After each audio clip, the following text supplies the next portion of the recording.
Assalamualaikum warahmatullahi wabarakatuh. Jumpa lagi dalam channel Pojok Geo, yang pada kesempatan kali ini saya akan membahas tentang dinamika pedosfer, terutama horizon tanah ya materinya. Nah, seperti apa pembahasan pada video kali ini? Yuk kita simak aja.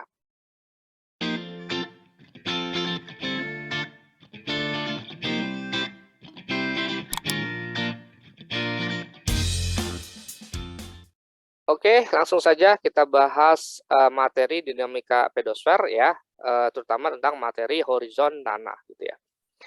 Nah, horizon tanah ya, itu sebenarnya merupakan lapisan ya yang sejajar dengan permukaan tanah yang sifat fisik, kimia, dan biologisnya itu dapat berbeda dengan lapisan tanah di atas ataupun di bawahnya. Ya, di mana horizon tanah ini terbentuk akibat dari proses perkembangan tanah dan bukan dari proses pengendapan material hasil pelapukan batuan. Nah, jadi maksudnya seperti ini. Ya, kalau teman-teman pernah belajar tentang klasifikasi tanah, ya ada salah satu jenis tanah namanya tanah aluvial. Nah, tanah aluvial itu merupakan jenis tanah yang berasal dari pengendapan ya atau sedimentasi ya oleh tenaga sungai ya atau sedimentasi fluvial ya sehingga jenis tanahnya disebut sebagai jenis tanah aluvial. Nah, pada tanah aluvial ini itu kan terjadi proses proses pembentukan lapisan-lapisan tanah gitu ya, karena hasil dari sedimentasi sungai ya, maka tanahnya nanti berlapis-lapis. Nah, lapisan-lapisan tanah ini itu tidak bisa disebut sebagai horizon dalam tanah aluvial. Kenapa? Karena lapisan ini dibentuk bukan dari hasil perkembangan tanahnya, tapi hasil dari sedimentasi ya seperti itu ya. Jadi agak berbeda antara lapisan tanah hasil dari pengendapan sama lapisan tanah hasil dari perkembangan tanahnya gitu. Jadi kalau horizon tanah itu dibentuk dari hasil perkembangan tanahnya, bukan dari hasil pengendapannya. Ya, misalnya seperti ini. Nah, horizon tanah secara sederhana itu dibagi menjadi 5 ya, ada horizon O, ada horizon A, ada horizon B, ada horizon C, kemudian ada horizon D atau R. Nah, yang dimaksud sebagai horizon O itu adalah horizon organik ya, yang terbentuk di atas lapisan tanah mineral yang terdiri dari seresah atau sisa-sisa tanaman yang telah lapuk ya. Jadi horizon O itu merupakan horizon organiknya. Nah, kemudian ada horizon A, di mana horizon A ini merupakan lapisan tanah atas ya atau istilahnya adalah top soil yang tersusun dari akumulasi ya, kumpulan gitu ya, akumulasi kumpulan dari bahan organik ya, yang bercampur sangat intensif dengan fraksi mineral ya. Jadi di horizon A ini ada organiknya, ada mineralnya.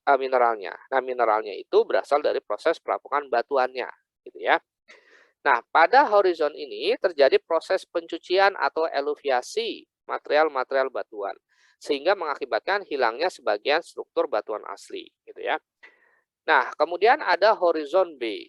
Nah, horizon B merupakan lapisan tanah bawah atau istilahnya adalah subsoil, ya, yang terbentuk dari proses penimbunan atau iluviasi. Jadi, tadi pada horizon A itu ada proses eluviasi atau pencucian, sedangkan horizon B ini terbentuk dari hasil penimbunan. Nah, penimbunan dari mana? Penimbunan dari material-material yang tercuci di horizon A ya, tercuci dalam arti dia tidak hilang sepenuhnya, tetapi dia tertransportasi kemudian diendapkan di bawahnya gitu ya, sehingga terbentuk horizon B. Jadi horizon B ini muncul setelah horizon A gitu. Nah, terbentuk dari proses penimbunan atau eliviasi dari bahan-bahan yang tercuci di atasnya. Ya, pada horizon ini kaya akan lempung ya atau liat, oksida besi, ya, silika, karbonat dan sebagainya. Ya, karena dia ditimbun ya. Semua mineralnya cukup kaya akan mineral. Ya. Nah, kemudian horizon C. Nah, horizon C merupakan lapisan bahan induk ya atau istilahnya adalah parent material ya atau regolit ya. Jadi bahan induknya. Nah, di mana horizon C ini dia dibentuk dari adanya horizon D atau R. Ya, nah horizon D atau R ini merupakan lapisan batuan induk atau bedrock. Jadi ada perbedaan antara bedrock atau batuan induk dengan bahan induk atau parent material. Nah, jadi kalau batuan induk itu batuan yang memang belum mengalami proses pelapukan, kemudian kalau bahan induk itu batuan yang sudah melapuk. Nah, gitu ya. Nah, sedangkan ya kalau misalnya kita lihat dari sini ya, kita, pasti akan bertanya, sebenarnya pembentukan horizon tanah ini dimulai dari mana? Apakah dari bawah ke atas secara sistematis ya, misalnya, muncul horizon D dulu ya, kemudian horizon C, B, A, O, atau apakah dari atas? O, A, B, C, D, atau R, seperti itu ya. Nah, jadi horizon ini tidak, berurutan seperti itu ya, baik dari atas maupun dari bawah. Ya, tetapi nanti pembentukannya ada, variasi ya, kita lihat seperti ini. Nah, pada perkembangan horizon tanah, pasti yang ada dulu ya, itu lapisan, atau horizonnya itu adalah horizon D atau R. Nah, kenapa, yang terlebih dulu ada adalah horizon D atau R?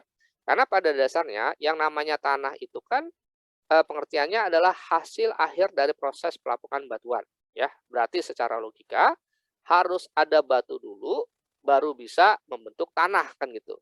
Ya, kalau tidak ada batu maka nggak bisa terbentuk tanah.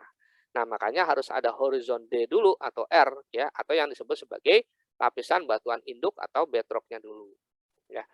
Nah, ketika si bedrock ya atau lapisan batuan induk ini dia melapuk, maka akan terbentuk horizon yang C. Nah, atau yang disebut sebagai tadi bahan induk atau parent material, ya. Nah, kemudian dari horizon C, D atau R ini ya, itu ada di atasnya itu ada bahan lain yang disebut sebagai horizon organik tadi ya. Nah, sehingga nanti muncul horizonnya adalah O, C, D atau R. Nah, perlu teman-teman ketahui bahwa horizon O ini sebenarnya bukan perkembangan tanah atau hasil pelapukan dari horizon C, bukan ya, cuma dia bahan luar ya. Jadi dalam teori faktor pembentukan tanah itu kan ada organisme ya. Nah, organisme ini ya fungsinya untuk melakukan batuannya ya. Makanya sebenarnya horizon O ini dia merupakan faktor dari luar ya, kemudian nanti yang akan melakukan horizon C ya.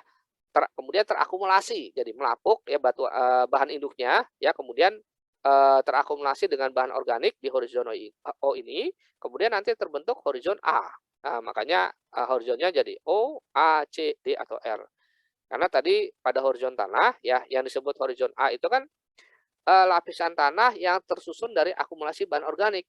Oh, berarti logikanya harus ada horizon O dulu nih yang organik ya, baru bisa terbentuk A.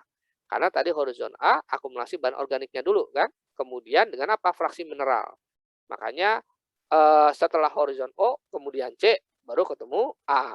Ya, karena A itu akumulasi dari organik di atasnya sama mineral yang di bawahnya, yaitu di horizon C. Nah, selanjutnya ketika horizon A itu dia tercuci, yang tadi saya bilang ya, zona eluviasi tadi ya, pencucian, kemudian diendapkan di bawahnya, maka nanti terbentuk horizon B yang merupakan horizon iluviasi ya, atau penimbunan dari bahan-bahan tercuci yang tadi di horizon A ya, kemudian terbentuk horizon B. Makanya harus ada horizon A dulu baru bisa terbentuk B gitu. Nah, sehingga nanti horizon akhirnya menjadi O, A, B, C, D atau R.